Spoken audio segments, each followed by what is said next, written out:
Ben voilà, il n'y a plus qu'à Il n'y a plus qu'à. Il n'y a plus qu'à. Ouais.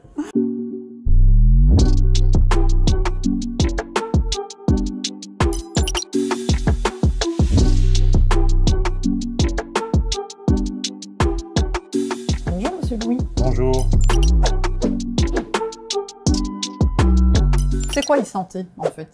L'e-santé, c'est l'irruption dans le domaine de la santé des techniques de l'informatique, des algorithmes et de l'intelligence artificielle. On est fort en e-santé, en e-health, comme on dit? On a un très bon potentiel.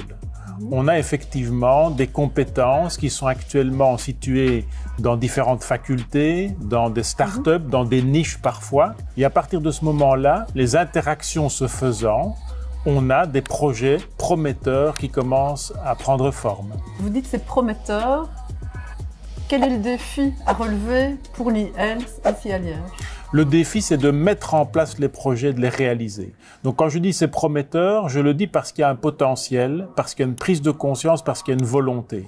Et évidemment, pour réaliser ces projets, il faut une force de conviction, il faut de la motivation, je pense qu'elle est là, il faut des financements. Donc ce que vous êtes en train de me dire, c'est que l'e-santé, c'est la santé de demain. Je suis persuadé que c'est la santé de demain. C'est-à-dire que, j'irai même au-delà, c'est que si nous ne franchissons pas ce cap aujourd'hui, nous ne serons pas à la manœuvre. Et demain, nous subirons l'e-santé. Et donc, ce qui est en jeu aujourd'hui, c'est pour une région la maîtrise de ces données médicales, qui doivent rester des données publiques, et d'autre part, maîtriser les outils et développer les outils de demain.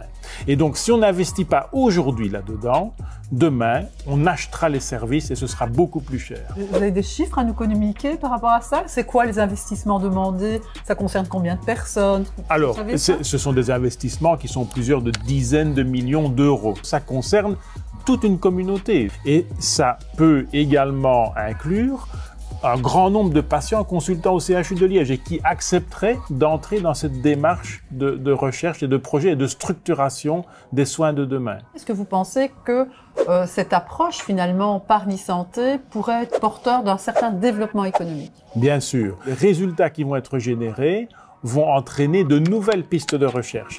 Mais à côté de ça, ça va rapidement également entraîner le développement potentiel de technologies. Et le défi, c'est soit d'être acteur de ce processus ou d'en acheter les services demain. Il n'y a plus qu'à. Ouais.